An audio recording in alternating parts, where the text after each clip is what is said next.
दोस्तों, इससे मिलिए, ये है रोहन। रोहन के पिताजी की बर्तनों की दुकान थी। उस दुकान में तरह तरह के बर्तन थे। तांबे के मर्तबान, लोहे की कढ़ाई, इस्पात से बनी प्लेट, कांच से बने गिलास और यहाँ तक कि मिट्टी के बने हुए घड़े। उसके पिताजी सुबह जब भी दुकान खोलते, वह सभी सामान को अच्छे से साफ करके लगाते। एक दिन जब रोहन के माता पिता काम से घर आए, कल धनतेरस का त्योहार है। कल ग्राहक जल्दी आना शुरू कर देंगे, इसलिए दुकान जल्दी खोलनी होगी। पिताजी, क्या मैं कल आपके साथ दुकान चल सकता हूँ? मैं भी आपकी मदद करना चाहता हूँ।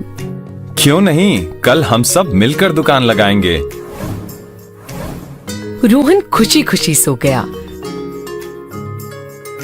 सुबह उठकर वह झट से तैयार हो गया। पिताजी, मैं बिल्कुल तैयार हूँ। अरे वाह, चलो हम नाश्ता करें और फिर चलेंगे। रोहन पिताजी की मदद करने के लिए बहुत उत्साहित था, पर रास्ते भर उसके मन में बहुत से सवाल आते रहे, जैसे पिताजी इतने सारे बर्तन कैसे लगाते होंगे? किसी ग्राहक को इतने सारे बर्तनों में से कोई एक बर्तन कैसे ढूंढ कर देते होंगे? यदि बहुत सारे ग्राहक आ जाएं, तो हर एक ग्राहक को उनकी पसंद का बर्तन कैसे देते होंगे? जैसे ही रोहन और उसके पिताजी दुकान पर पहुँचे, उन्होंने देखा कि दो बंदर इधर उधर कूद रहे थे और उन्होंने दुकान का सारा सामान फैला दिया।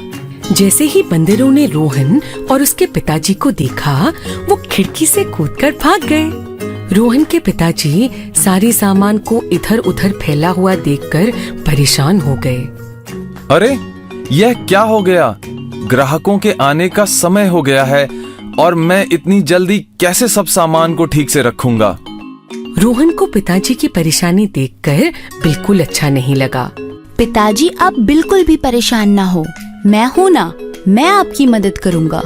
अच्छा हुआ रोहन, तुम मेरी मदद के लिए हो।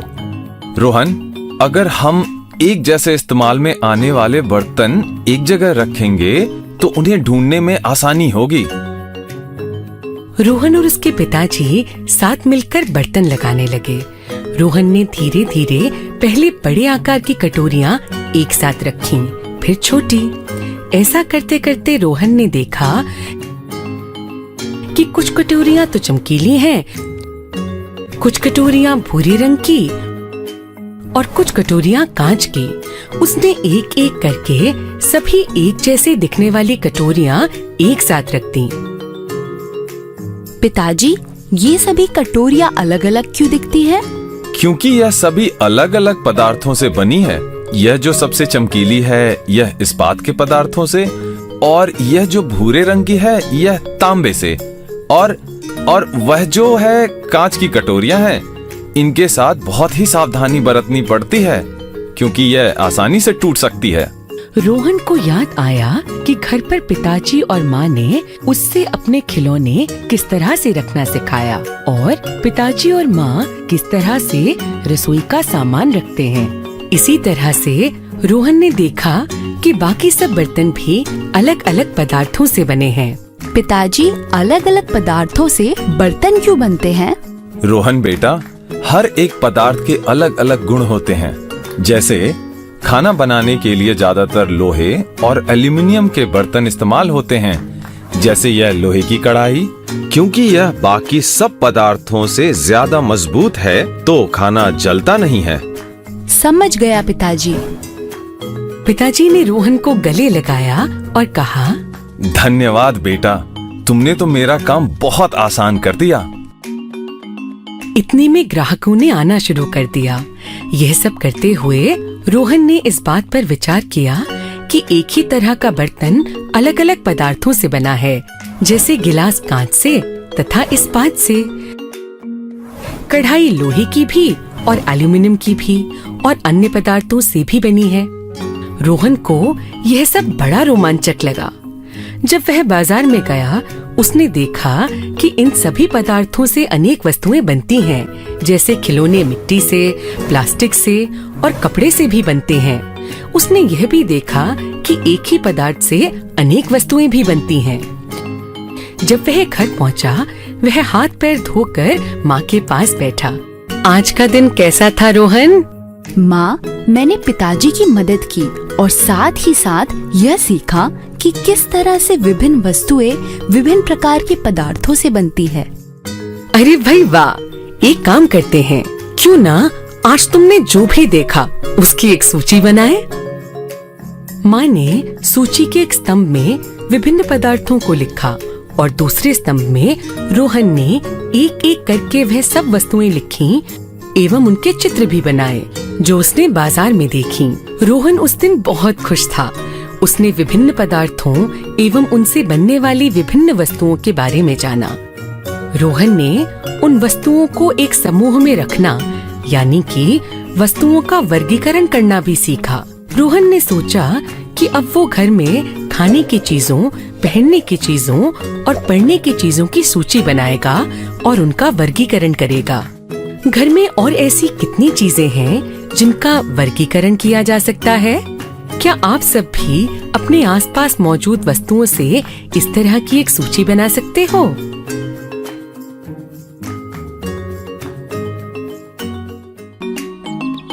शाम को रोहन के खेलने का समय हुआ।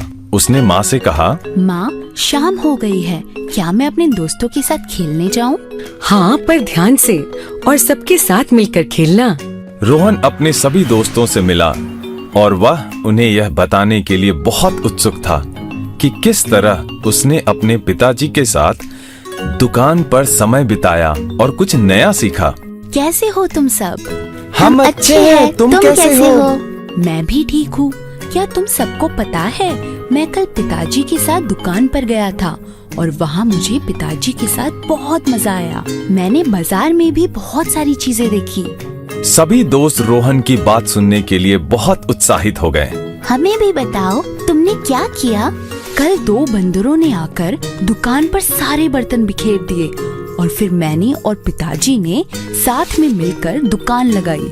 मेरे पिताजी की दुकान में बहुत सारे अलग अलग पदार्थों से बनने वाले बर्तन हैं। कुछ मिट्टी के बने हुए, कुछ लोहे के, तो कुछ इस्पात से और कुछ कांच से बने हुए बर्तन। मैंने अलग अलग वस्तुओं का वर्गीकरण यानी समूहन करना सीखा। अरे, हम भी अपने रसोई घर में बर्तनों को कुछ इसी प्रकार से रखते हैं, पर मेरे रसोई घर में कांच के बर्तन एक जगह होते हैं, तांबे के अलग और लोहे और इस्पात के अलग। रोहन सोच में पड़ गया। प्रिया की बड़ी बहन सरिता पास में खड़े होकर यह सब सुन रही थी। वह हंसने लगी और कहा, बच्चों, क्या मैं तुम्हारी परेशानी सुलझाने में कुछ मदद कर सकती हूँ? हाँ दीदी। तो चलो बताओ, ये जो पत्थर जमीन पर पड़ा है, इसको देखकर तुम्हें क्या लगता है? यह सफेद रंग का है। ये बहुत ही सख्त और नुकीला है, इससे चोट लग सकती है। जब बारिश आती है और मैं इसे जमा हुए पानी में फेंकता हूँ तो यह डूब जाता है और नीचे जाकर बैठ जाता है। अब बताओ ये क्या है? अरे, यह तो चौक है।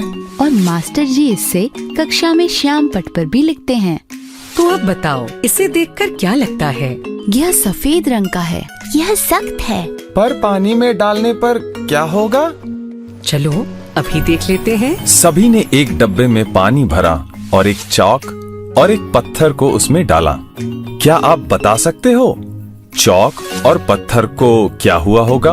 अरे, यह तो डूब गए। थोड़ी देर बाद सबने देखा कि चौक पानी में घुलने लगा। दीदी देखो, चौक तो पानी में घुल गया, पर पत्थर नहीं घुला। अब समझ में आया, चौक और पत्थर में कुछ बातें ऐसी हैं जो एक जैसी हैं, पर कुछ बातें ऐसी हैं जो एक जैसी नहीं है।